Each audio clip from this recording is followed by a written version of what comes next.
Prince Andrew is done staying quiet. As the long arm of the law closes in, he's singing like a bird to save his own skin. And the names spilling out are devastating. His own brother, King Charles, Bill Clinton, Bill Gates, Stephen Hawking, and a network of world leaders and billionaires who believed they were untouchable. The elite threw him under the bus, hoping the public would be satisfied with one disgraced royal as the scapegoat. One villain shamed, case closed. But Andrew had a decision to make: swallow the blame in silence, or blow the entire elite paedophile ring wide open. According to the insiders breaking ranks tonight, Andrew isn't just talking, he's choosing to burn it all down. He says Charles has killed dozens of boys in occult rituals. And as for Stephen Hawking, the crimes he committed while slithering around in a pink bikini are not for the faint-hearted. Right now, the entire elite paedophile ring is in absolute chaos. Don't go anywhere. You've got to see this. Before we dive in, subscribe to the channel if you haven't already, and join the People's Voice Locals community to join our incredible community, support the channel, and gain access to exclusive and uncensored content. News broke last weekend that former Prince Andrew is now under active police investigation for a string of vile sex crimes, involving torture, satanic rituals, and stomach-churning cruelty. While the rest of the world is in shock and clutching their pearls, our audience is leaning back and simply saying, "We told you so." And you ain't seen nothing yet. The royal family has been rocked by reports of fresh allegations against Andrew Mountbatten Windsor as the former prince is investigated by police. The police are saying Andrew is being investigated for allegations of sexual offences, and that was key. And by doing that, they're hoping potentially that other witnesses might well come forward. So that was the purpose of the update from the police. This goes far deeper than one royal paedophile. Back in 2020, then Prince Charles openly bragged that the World Economic Forum's Great Reset would give them total dominance over humanity by 2030. Open-air prisons, population control, and the normalisation of paedophilia. But the last 6 years have been a disaster for the globalists. Their master plan is collapsing. The people are waking up. And investigators say the whole elite pedo ring is about to be dragged into the light. And what worries me, actually for the first time in my life, is the front page of the Daily Mail. Police probe Andrew over sex offences, but you'll notice in the corner, and this is a story that ran yesterday, Kins, it says, the Queen pushed for Andrew to get the trade envoy job. A woman who was the steadfast, solid part of all 60 years of my life, and for most of us was on the throne, is being dragged into this because for the first time in my lifetime, people are saying, hold on a second, yes, amazing, but you must have wondered what the 12 million was for. The fact, as you said, there's no explanation. The royal family's approach has always been it will go away. This is not going to go away. I have said it for months. He is going to go to prison, right? There's no doubt he's going to go to prison. Whether, in my mind, some people disagree. I think the same could happen to Fergie. This is going beyond individuals. This then taints the whole monarchy. Andrew may be dragging the entire monarchy through the mud, but that's only because the public still doesn't know the real truth about the so-called royal family. For centuries, the British royals have allegedly performed occult rituals in the shadows, cannibalism, blood drinking, and the systematic sacrifice of children, rites they consider their divine birthright, stretching all the way back to ancient Babylon. King Charles was close friends with Britain's most notorious paedophile, Jimmy Savile. His brother Andrew was best friends with America's most notorious paedophile, Jeffrey Epstein. What are the odds? And when the public finally learns the full truth, including the late Queen's trips to Canada that left dozens of children missing, the ivory towers will come crashing down. In the meantime, they're letting us see Andrew's crimes, the satanic rituals, the torture, the unimaginable cruelty. I mean, there have been reports that Andrew is being investigated for torturing some of the girls and women who have been sexually trafficked to him. During the course of the search, a lot of people came up to me saying, you know, Andrew's involved in satanic rites. I just didn't think it was credible. But now, you know, we're seeing some pretty horrific stories coming out of what was going on at the Zorro Ranch. We've been warning for years about the satanic nature of the royal family. The mainstream media is just beginning to catch up. We also warned that Nostradamus himself predicted that King Charles would be ripped from his throne and forced to abdicate, dragged down by a furious public once the darkest secrets finally spilled into the light. And right now, it's unfolding like clockwork.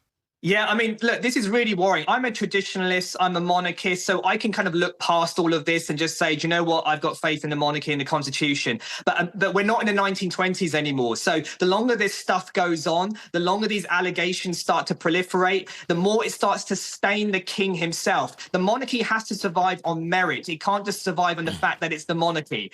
There is now a fear that there is a rot in the monarchical system. How much did the palace officials know? How much did the king know? I mean, it has also been stated that the Queen pushed for Andrew to have his trade envoy position as well. So the rot, where does it go? And it's starting to get quite worrying at the moment. A lot of people are even calling for perhaps the king, if Andrew goes to jail, which is quite likely, and if more allegations come out, should the king abdicate the throne and allow Prince William and Kate to take over, to draw a clean line underneath this?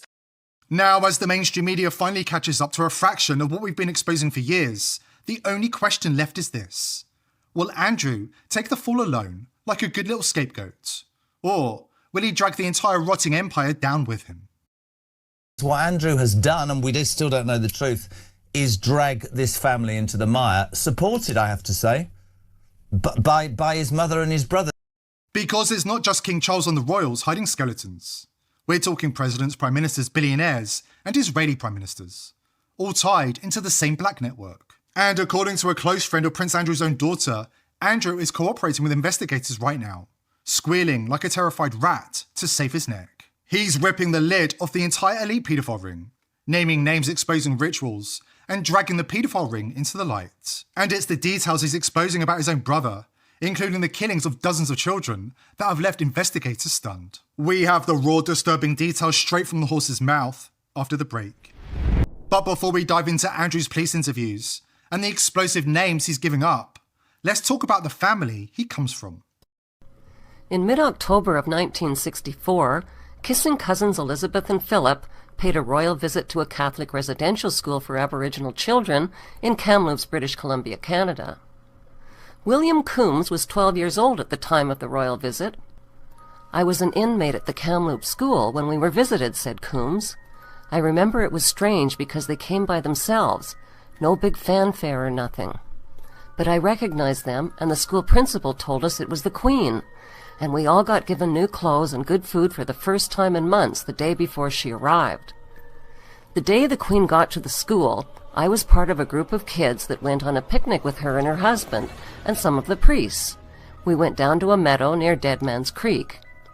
I remember it was weird because we all had to bend down and kiss her foot, and she was wearing a white lace boot.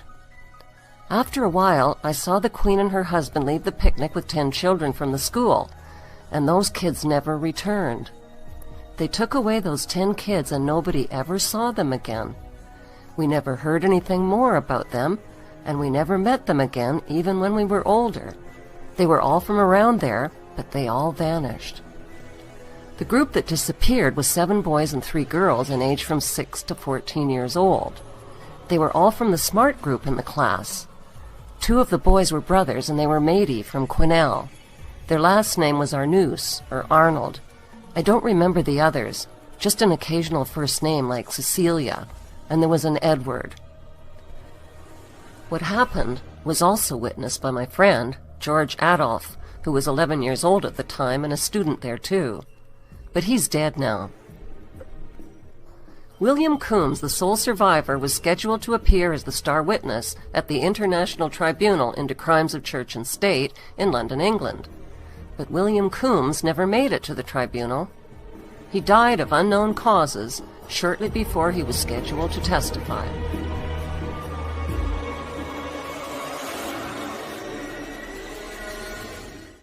They can no longer hide in plain sight, and Andrew has been chosen as their sacrificial lamb. While the elite paedophile ring scrambles to clean house and throw the public a few scraps to stay distracted, they're not getting it all their own way. Not anymore. Andrew is singing like a bird, loud, desperate, and completely off script.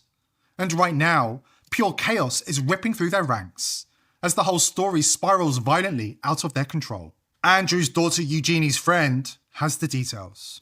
Darling, we really shouldn't be saying any of this, but the champagne's loose and somebody has to spill the tea.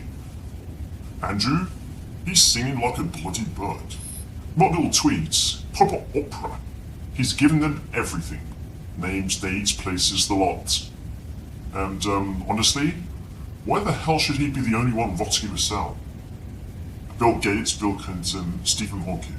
These people made Andrew look like a cheeky schoolboy on a dirty weekend. Yet, he's the one they've nailed to the cross for the amusement of the masses. He keeps saying the same thing over and over. I was only doing what we're all raised to do. The family traditions, the customs, the rites. It's not as if he invented any of it. This is centuries old, sweetheart. But Charles? Oh, Charles is taking it to another level. Dozens of boys, Epstein's Island, Audenham School. The man isn't just participating, he's a bloody connoisseur, a gourmet of the grotesque. Yet Andrew is the one thrown under the bus like yesterday's garbage. He feels spectacularly betrayed. The firm is supposed to protect its own, he keeps saying. Instead, they served him up on a silver platter with an apple in his mouth.